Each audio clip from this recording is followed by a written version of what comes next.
విరాట పర్వము మహాభారతం ఇతిహాసంలోని 4వ భాగము. ఆంధ్ర మహాభారతంలో తిక్కన రచన విరాట పర్వంతో ఆరంభమవుతుంది. సభాపర్వంలో భంగపడిన పాండవులు జూద నియమానుసారం 12 సంవత్సరాలు అరణ్యవాసం గడిపిన తరువాత 13వ ఏట అజ్ఞాతంగా విరాటరాజు కొలువులో గడపటం ఈ పర్వంలో ముఖ్య కథాంశం. ప్రథమాశ్వాసం.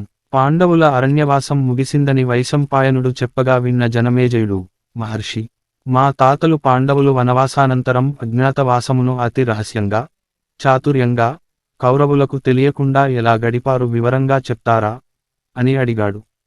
వైశంపాయనుడు, జనమేజయ, పాండవులు తమ వనవాస కాలాన్ని పూర్తి చేశారు. ధర్మరాజు తమతో వచ్చిన బ్రాహ్మణులను చూసి, అయ్యా, ఇన్నాళ్ళు మాతో పాటు మీరు అడవులలో ఎన్నో కష్టాలు అనుభవించారు. ఇక మేము అజ్ఞాతవాసం గడపవలసి ఉంది. మా అజ్ఞాతవాసం మేము నిర్విఘ్నముగా గడపాలని మమ్మల్ని ఆశీర్వదించండి అని నమస్కరించాడు. ధౌమ్యుడు, ధర్మరాజా, నీవు ధర్మస్వరూపుడవు, నీ వలనే పూర్వము ఇంద్రుడు బ్రహ్మహత్యా పాతకము పోగొట్టు కొనుటకు నిషాదాచలము మీద, హరి అదితి గర్భములో వామన మూర్తిగాను, ఔర్యుడు తన తల్లి తొడలోనూ అజ్ఞాతవాసం చేశారు. కాలం కలిసి వచ్చిన తరువాత పూర్వ వైభవం పొందారు. నీవు కూడా అలాగే నీ అజ్ఞాతవాసానంతరం పూర్వ వైభవం పొందగలవు అన్నాడు. బ్రాహ్మణులందరూ పాండవులను దీవించి తమ తమ ప్రదేశాలకు వెళ్లారు. పావోడవులు ద్రౌపది వారివారి పనులను నిర్ణయించుకొనుట. ధర్మరాజు తమ్ములను చూసి, మనం 5గురం ద్రౌపది అజ్ఞాతవాసం గడిపే ఉపాయం చెప్పండి అన్నాడు. అర్జునుడు, అన్నయ్య, మనకు యమ ధర్మరాజు ఇచ్చిన వరం ఉన్నది కదా, మనం ఎక్కడకు వెళ్ళినా ఎవరూ గుర్తుపట్టలేరు. కురు దేశం చుట్టూ పాంచాల, చేది, మత్స్య, సాళ్వ, విదేహ, బాహ్లిక, దశార్ణ, శూరసేన, కళింగ, మగధ దేశములు సుభిక్షంగా మనకు నివాసయోగ్యంగా ఉన్నాయి. ఈ దేశాలలో మనకు అనుకూలంగా ఉన్న దేశంలో మనం అజ్ఞాతవాసం గడుపుదాం అన్నాడు. ధర్మరాజు, నాకు తెలిసి విరాటరాజు సద్ధర్మవర్తి, మంచివాడు, బలవంతుడు, అతని పాలనలో మనం అజ్ఞాతవాసం గడపటం ఉచితమని నాకు అనిపిస్తుంది. విరాటరాజు కొలువులో ఎవరెవరు ఏమి పనులు చేయగలరో నాకు వివరంగా చెప్పండి అన్నాడు. అర్జునుడు, అన్నయ్య, నీవు మహనీయ మూర్తివి, సుకుమారుడవు, ఎంతో ప్రాభవం అనుభవించిన వాడివి. అటువంటి వాడవు ఎలా ఇతరులను సేవించగలవు అన్నాడు. అర్జున, నాకు శ్రౌతము, స్మార్తము, శకునము, జ్యోతిషము మొదలగునవి తెలియును. ఈ విద్యలు ప్రదర్శిస్తూ నేను కాలం గడపగలను. నేను జీవదప్రియుడనని నీకు తెలుసు కదా. విరాటరాజును జీవదముతో అలరిస్తాను. ఆయన నా గురించి అడిగితే నేను పూర్వం ధర్మరాజు వద్ద స్నేహంగా ఉండేవాడినని చెప్తాను అన్నాడు. ధర్మరాజు భీమసేనుని చూసి, భీమసేన, బకాసుర, కిమ్మీరాదులను చంపిన నీవు సేవకా వృత్తి ఎలా చేస్తావు అన్నాడు. భీమసేనుడు, అన్నయ్య, నాకు రుచికరంగా వంటలు చేయడం వచ్చు కదా. వంటలవాడిగా విరాటరాజు కొలువులో చేరతాను. పైగా నాకు మల్ల యుద్ధంలో ప్రావీణ్యం ఉంది కదా. అతని కొలువులో మల్ల విద్యా ప్రదర్శనలు ఇస్తూ అందరికీ వినోదం కలిగిస్తాను. నా పూర్వ చరిత్ర అడిగితే నేను ధర్మరాజు కొలువులో వంటవాడిగా ఉన్నానని చెప్తాను అన్నాడు. ధర్మరాజు అర్జునుని చూసి, అర్జున, నీ సంగతి ఏమిటి, నీవు ఎలాంటి కొలువు చేస్తావు అని అడిగాడు. అర్జునుడు, అన్నయ్య, నేను దేవేంద్రుని దగ్గరకు వెళ్ళినప్పుడు నన్ను ఊర్వశి కామించగా నిరాకరించాను. అప్పుడు ఊర్వశి నపుంసకుడివి కమ్మని శపించింది. దేవేంద్రుడు నన్ను ఆ శాపాన్ని అజ్ఞాతవాస కాలంలో అనుభవించమని చెప్పాడు. అజ్ఞాతవాసం కాగానే శాపవిమోచనం కాగలదని చెప్పాడు. ఆ శాపవశమున నేను విరాటరాజు కొలువులో పేడి రూపం దాల్చి విరాటుని కొలువులో ప్రవేశిస్తాను.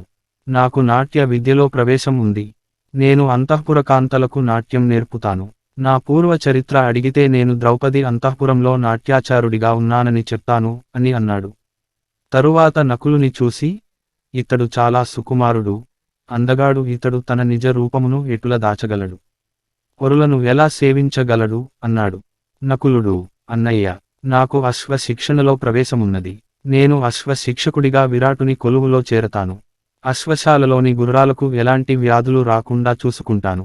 ధామగ్రంథి నామంతో సంచరిస్తాను. ఇంతకు పూర్వం నేను ధర్మరాజు కొలువులో అశ్వశిక్షకుడిగా పనిచేశానని చెప్తాను అన్నాడు. ధర్మరాజు నవ్వి సహదేవుని వైపు చూశాడు. సహదేవుడు, అన్నయ్య, నాకు పశు పోషణలో అనుభవం ఉంది. తంత్రీ పాలుడనే పేరుతో గోరక్షకుడిగా విరాటుని కొలువులో ప్రవేశిస్తాను. ఇంతకు పూర్వం ధర్మరాజు కొలువులో గోరక్షకుడిగా పని చేశానని చెప్తాను అన్నాడు. ధర్మరాజు ద్రౌపదిని చూసి, సుకుమారి, ఇంతవరకు పనులు చేయించుకున్నది కాని ఎవరిని సేవించి ఎరుగదు. ఇంతటి ఉదాత్తచిత్త ఏ పని చేయగలదు అని మనసులో బాధపడ్డాడు. అది గ్రహించిన ద్రౌపది, నేను సైరంధ్రీ వేషంలో మాలిని అనే పేరుతో విరాటరాజు అంతఃపురానికి వెళతాను. విరాటరాజు భార్య సుదేష్ణను ప్రసన్నం చేసుకుంటాను. అందరూ గౌరవించే విధంగా సైరంధ్రీ వ్రతం సాగిస్తాను అన్నది. అందరికీ అన్ని పనులు కుదిరాయి. మనం అందరం అజ్ఞాతవాసాన్ని నిరపాయంగా గడుపుదాం. ధౌమ్యుల వారు అగ్నిహోత్రం రక్షిస్తుంటారు. మిగిలిన వారు వారి వారి స్వస్థలాలకు వెళతారు. ఎవరైనా మా గురించి అడిగితే ద్వైతవనం నుండి ఎటో వెళ్లారని చెప్పండి అని ధర్మరాజు ఆదేశించాడు. రాజకొలువులో ప్రవర్తించవలసిన పద్ధతులు. ధౌమ్యుడు పాండవులను చూసి, ధర్మరాజా, మీరు కురువంశంలో జన్మించారు, గౌరవంగా బ్రతికారు. ఇలాంటి మీరు పరులను సేవించుట కష్టమే, కాని మనకు అనుకూలం కాదని మరచిపోవద్దు. మీరు పరాక్రమాలు ప్రదర్శిస్తే అజ్ఞాతవాసం భగ్నమవుతుంది. రాజులను సేవించేటప్పుడు చాలా జాగ్రత్త వహించాలి. రాజుతో చనువుగా ఉన్నాను అనుకుని రాజమర్యాద అతిక్రమిస్తే హాని కలుగుతుంది. రాజుకన్నా విలువైన దుస్తులు ధరించటం కాని, రాజుకన్నా అధికంగా మాట్లాడటం కాని, రాజగృహం కన్నా ఆడంబరమైన గృహంలో నివసించటం కాని చేయకూడదు. సహజంగా రాజులు తమ ఆజ్ఞను ఉల్లంఘించిన వారు పుత్రులైనా మిత్రులైనా శత్రువులుగా చూస్తారు. తాను చేయలేని పని తలపై వేసుకోకూడదు. అందువలన భంగపాటు తప్పదు. రాజుల యందు మౌనంగా ఉండకూడదు. అలాగని అతిగా భాషించకూడదు. మితమైన చతుర సంభాషణచే రాజులను మెప్పించాలి. అంతఃపుర రహస్యాలను బయటపెట్టకూడదు. రాజుకు చెప్పదగినవి, వినదగినవి అయిన మాటలనే చెప్పాలి. రాజు అనుమతి మీదనే ఆసనాన్ని అధిరోహించాలి. రాజు కన్నా ఉన్నతాసనంపై ఎప్పటికీ అధిరోహించకూడదు. రాజు అభిమానించాడని పొంగిపోకూడదు. అలాగే అవమానిస్తే కుంగిపోకూడదు. రాజు చెప్పిన పనిని ఎండ, వాన, ఆకలి, దప్పిక, కాలము ప్రదేశం నిమిత్తం లేకుండా చేయాలి. రాజధనాన్ని విషంతో సమానంగా చూడాలి. రాజధనాన్ని సంగ్రహించడం ప్రాణాల మీదకు తెచ్చుకోవడమే. రాజు కొలువులో నవ్వటం ఆవులించడం చేయకూడదు. రాజుగారి శత్రువులతో కాని, వారి దూతలతో కాని సన్నిహితంగా మెలగకూడదు. భటుడు సంపద కలదు కదా అని అధికంగా భోగింపరాదు. రాజుకు కంటగింపుగా ఉంటుంది. కనుక అజ్ఞాతవాస సమయమున మీరు అణగి మెనగి మెలగవలసి ఉంటుంది అన్నాడు. విరాట నగరానికి పయనం. ధర్మరాజు ధౌమ్యుని బుద్ధిమతి విని, మాకు అన్నీ మీరే. మాకు తెలియని అనేక విషయాలు చెప్పారు. వాటిని తప్పక పాటిస్తాము అన్నారు. ధౌమ్యుని ఆశీర్వాదం పొంది పాండవులు ధౌమ్యుడు అక్కడి నుండి విరాట నగరానికి వెళ్లారు. యమునా నది వెంట నడుస్తున్నారు. మత్స్యదేశ పొలిమేర చేరగానే అక్కడ ఒక ఆశ్రమంలో ధౌమ్యుడు ఆగి పాండవులు వెళ్ళాక అగ్నిహోత్రాలు తీసుకుని పాంచాల దేశానికి వెళ్ళాడు. పాండవులు అరణ్యాల వెంట తమ ప్రయాణం సాగించారు. విరాట నగరానికి వెళ్ళటానికి చాలా దూరం నడిచారు. ద్రౌపది ఇక నడవలేకపోయింది. విశ్రాంతి తీసుకుంటాము అనుకుంది. ధర్మరాజు అందుకు ఒప్పుకోలేదు. త్వరగా విరాట నగరం చేరాలన్నది అతని కోరిక పట్టుదల. ద్రౌపది ఇక ఒక అడుగు కూడా వేయలేనని చెప్పింది. ధర్మరాజు నకులుని చూసి, నకులా, ద్రౌపది అలసిపోయింది, కొంచెం ఎత్తుకుని తీసుకురాగలవా అని అడిగాడు. నకులుడు, నేను కూడా అలసిపోయాను అన్నయ్య అన్నాడు. ధర్మరాజు సహదేవుని అడిగాడు. సహదేవుడు అలాగే సమాధానం ఇచ్చాడు. ఇక అర్జునుని వంతు వచ్చింది. అర్జునుడు ద్రౌపదిని అవలీలగా ఎత్తుకుని విరాట నగరం వైపు నడిచాడు. అందరూ విరాట నగర పొలిమేర చేరగానే కొంత తడవ ఆగారు. ధర్మరాజు తమ్ములతో, మనం ఈ ఆకారాలతో ఆయుధాలతో నగరంలో అడుగు పెడితే మనలను సులువుగా గుర్తిస్తారు. మనం మన ఆయుధాలను దాచాలి అన్నాడు. పాండవులు తమ ఆయుధాలను దాచుట. ధర్మరాజు మాటలు విని అందరూ చుట్టూ పరికించారు. పక్కనే శ్మశానం ఉంది. అక్కడకు సామాన్యంగా ఎవరూ రారు. భూత, ప్రేత, పిశాచాలు అక్కడ తిరుగుతాయని ప్రజలు అక్కడకు రారు. అందువలన ఆయుధాలను దాచడానికి అదే అనువైనదని భావించారు. ఆ శ్మశానంలో ఒక జమ్మి చెట్టు ఉంది. ఆ జమ్మి చెట్టు ఆకాశాన్ని అంటే కొమ్మలతో దట్టమైన ఆకులతో పగటి పూట చూడటానికి కూడా భీతి కొల్పేలా భయంకరంగా ఉంది. ఆ జమ్మి చెట్టును చూసిన అర్జునుడు, అన్నయ్య, మనం మన ఆయుధాలను ఇక్కడ భద్రపరుస్తాము అన్నాడు. పాండవులు తమ ఆయుధాలను ఒకచోట చేర్చి వాటిని వెండ్రుకలు ఉన్న చనిపోయిన మృగ చర్మంతో కట్టారు. పక్కనే పడి ఉన్న ఒక జంతు చర్మాన్ని సహదేవుని సాయంతో తీసుకువచ్చి దానితో ఆమూట కట్టారు. ఆ పక్కనే ఒక అనాథ శవం పడి ఉంది. ఆ శవాన్ని ఆయుధాల మూటతో చేర్చి కట్టారు.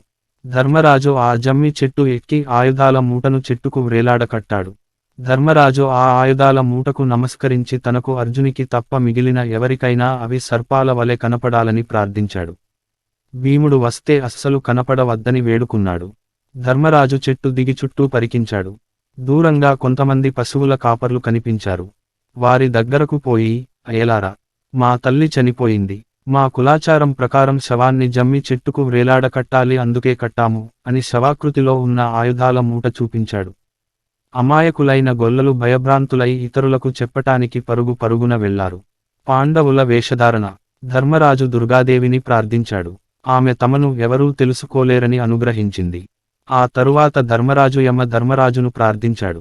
వెంటనే ధర్మరాజుకు సన్యాసి వేషం, భీమునకు వంటవాడి వేషం, అర్జునునికి పేడి వేషం, నకులునికి అశ్వరక్షకుడి వేషం, సహదేవుడికి పశుపాలకుని వేషం లభించాయి.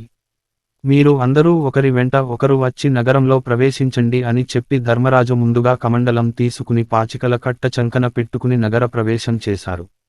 ధర్మరాజు కొలువులో చేరుట. కంకుబట్టుగా ధర్మరాజు. దైవవశాత్తు విరాటరాజు ఆ రోజు నగర సంచారం చేస్తున్నాడు.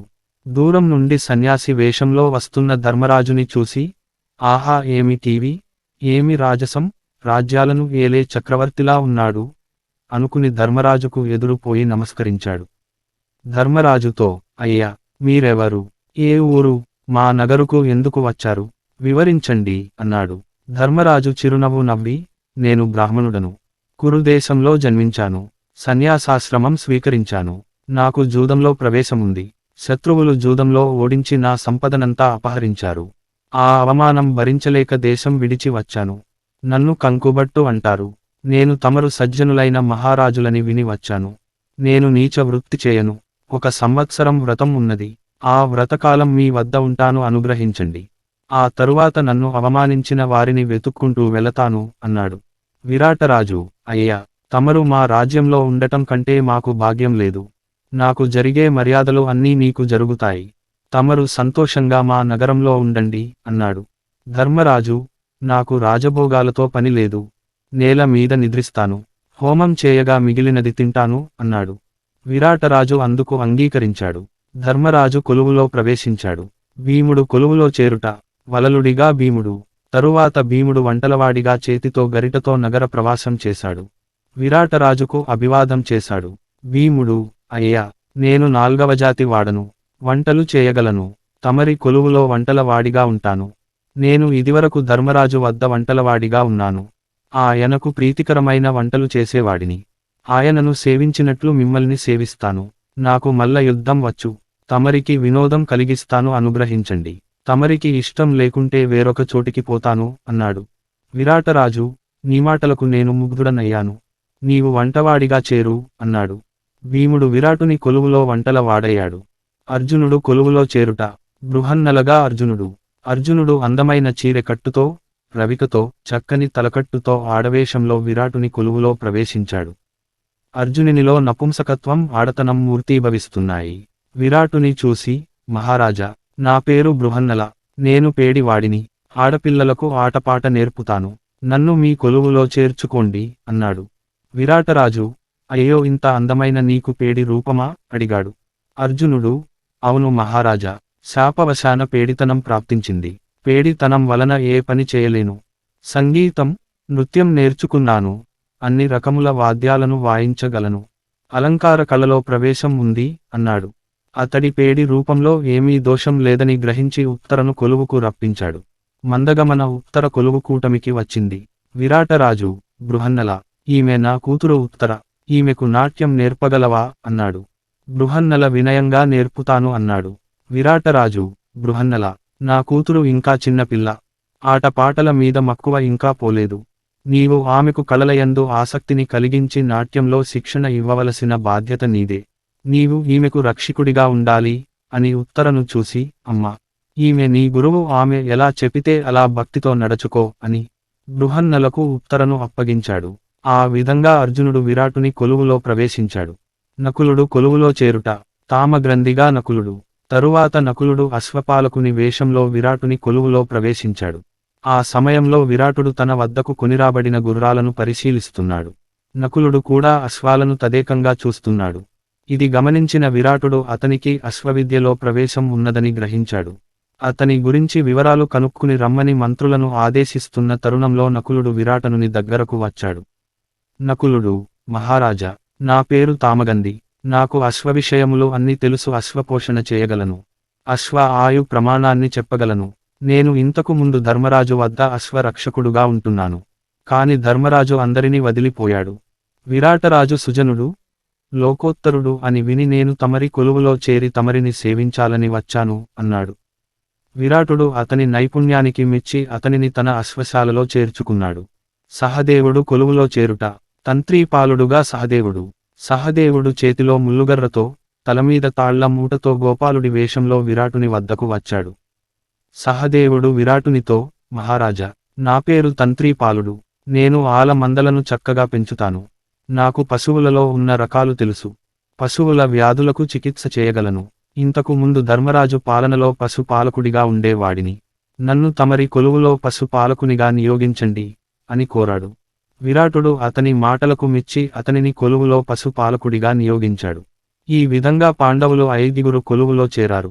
ద్రౌపది అంతా పురంలో చేరుట. సైరంధ్రిగా ద్రౌపది సైరంధ్రి వేషానికి తగినట్లుగా తలకు కొప్పు పెట్టుకుంది, మాసిన చీర కట్టుకుంది, దాసీభావాన్ని మనసులో నింపుకుంది. విరాటనగర రాజవీధిలో నడుస్తూ అంతా పురం చేరుకుంది. ఆ సమయంలో విరాట రాజపత్ని సుదేష్ణాదేవి విహార నిమిత్తం రాజప్రాసాదం పైకి ఎక్కి విహరిస్తూ రాజవీధి వెంట విహరిస్తున్న సైరంధ్రిని చూసింది. ఆమె అందానికి ఆశ్చర్యపోయింది. ఆమెను తీసుకు రమ్మని చెలికత్తెలను పంపింది. వారు వెళ్లి సైరంధ్రి వేషంలో ఉన్న ద్రౌపదిని సుదేష్ణ సముఖానికి తీసుకువచ్చారు. సుదేష్ణ ద్రౌపదితో, మానిని, నీవు ఎవరు? ఏమి కులం? నీ పేరేమి? ఏ పని మీద ఈ నగరానికి వచ్చావు అని అడిగింది. ద్రౌపది, అమ్మా, సైరంధ్రీ జాతి స్త్రీని, నా పేరు మాలిని, నాకు 5గురు భర్తలు, నేను ఒక కారణంపై నా భర్తల ముందే అవమానింపబడ్డాను. భర్తలతో అడవులలో నివసించాను, బ్రహ్మచారిగా కాలం గడిపాను. నాకు ఇంకొక వ్రతం ఉంది. మీరు ధర్మవర్తనులు అని విని వ్రతకాలం మీ రాణివాసంలో గడపాలని వచ్చాను. నేను ఇంతకు ముందు శ్రీకృష్ణుని భార్య సత్యభామ వద్ద, పాండవ పత్ని ద్రౌపది వద్ద పనిచేశాను.